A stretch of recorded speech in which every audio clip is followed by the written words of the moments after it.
Nous accueillons à présent sur le plateau d'Ambition Africa M. Malik Diouf, fondateur de l'Africa Mobile. Et donc on va commencer par une présentation de votre structure et de ses activités. Bonjour, je m'appelle Malik Diouf, donc, comme vous l'avez dit, fondateur de l'Africa Mobile, qui est une start-up sénégalaise qui existe depuis bientôt 4 ans, qui est partie du constat qu'aujourd'hui l'Afrique est devenue le continent de la téléphonie mobile. On parle même de leapfrogging, saut technologique, qui permet aujourd'hui aux Africains d'avoir accès à de nouveaux services digitaux grâce au mobile. Ce qui intéresse de plus en plus les départements marketing et les startups, qui malheureusement, pour avoir accès à ces utilisateurs mobiles-là, doivent passer par une multitude d'opérateurs et de canaux de communication.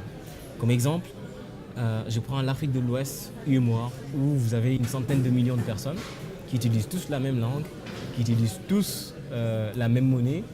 Vous avez plus de 25 opérateurs de téléphonie mobile. Autrement dit, si vous prenez une start-up qui doit communiquer via le simple SMS pour distribuer ses services, doit contractualiser avec près de 25 opérateurs, ce qui est carrément impossible. Et l'Africa Mobile a pour objectif justement de permettre d'avoir un point d'entrée unique avec un simple canal, de pouvoir avoir accès à tous ces opérateurs-là, à tous les types de canaux mobiles qui peuvent exister, donc le SMS, la voix, l'USSD, pour toucher l'ensemble de cette population ouest-africaine. Est-ce qu'on peut avoir des exemples d'applications sur lesquelles vous êtes intervenu, des genres de services? Exemple d'application, aujourd'hui, nous travaillons par exemple avec les consulats du Sénégal en France, nous travaillons avec la première chaîne de télévision sénégalaise, le premier site d'information du Sénégal comme Sénéweb, des grands groupes comme Canal+, ou comme Facebook, qui aujourd'hui, quand ils ont besoin de notifier des informations comme le code d'accès, comme le renouvellement d'abonnement, passent par des plateformes comme la nôtre. Et d'ailleurs, pour le coup, cela nous a permis d'être classés parmi les 5 meilleures plateformes de communication mobile en Afrique. Oui. Et on a été élu meilleure start-up du Sénégal il y a 2 ans, en 2016, justement grâce à cette innovation-là qu'on apporte sur le marché ouest-africain. Alors comment est-ce que vous êtes constitué? Comment vous recrutez? Il y a combien de salariés aujourd'hui dans votre... On est une dizaine. On est une dizaine. Entre la France et le Sénégal, on a des bureaux à Lyon et à Dakar. Oui. Comment on recrute? Un peu comme tout le monde. On cherche des talents. D'ailleurs, j'en profite pour lancer l'appel là-dessus. Aujourd'hui, on cherche vraiment des talents parce qu'on a de plus en plus de demandes. On a commencé au Sénégal. Aujourd'hui, on a des demandes sur toute la sous-région. On cherche des talents de tous bords, que ce soit technique, commercial ou en marketing. Voilà, et aujourd'hui notre process de recrutement, c'est comme, j'ai envie de dire, comme les autres. Il faut que la personne partage notre culture d'agilité, ça c'est typique aux startups, cette capacité à pouvoir être agile, pouvoir se mouvoir, on va dire, cette capacité à pouvoir écouter, à pouvoir s'adapter, ça c'est quelque chose qui est extrêmement important pour nous.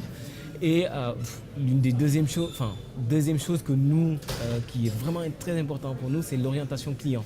C'est-à-dire que, d'ailleurs, sur une de nos valeurs, on dit agir avec professionnalisme et agilité pour satisfaire nos clients à 100%.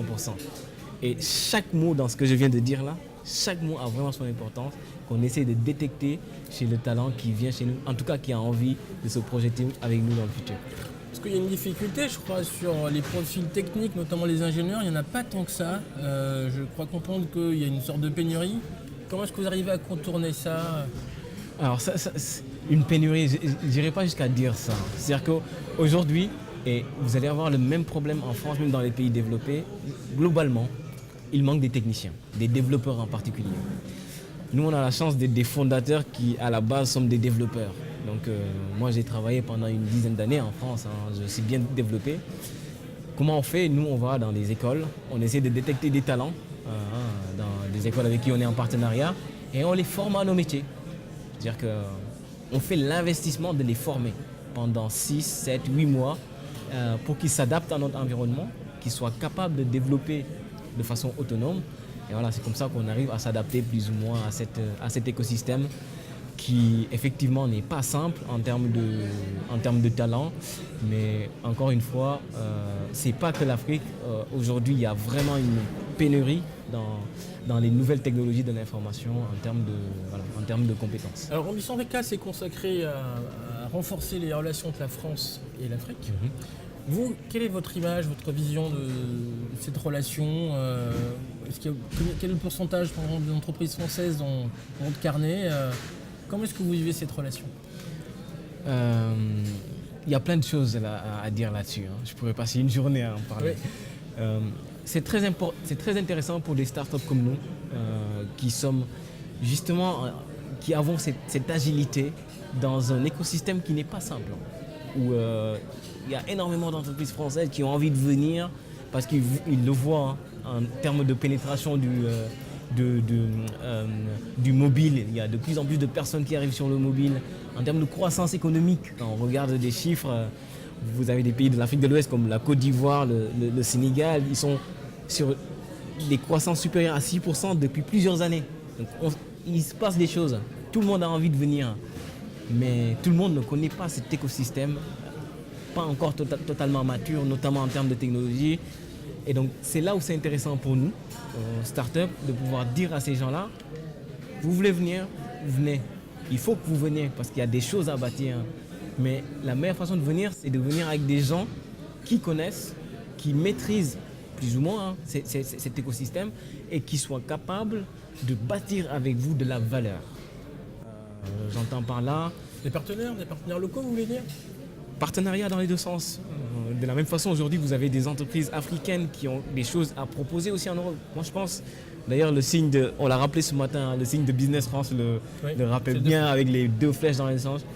Mais il faut vraiment, au-delà de l'image, je pense qu'il faut que ça devienne un état d'esprit.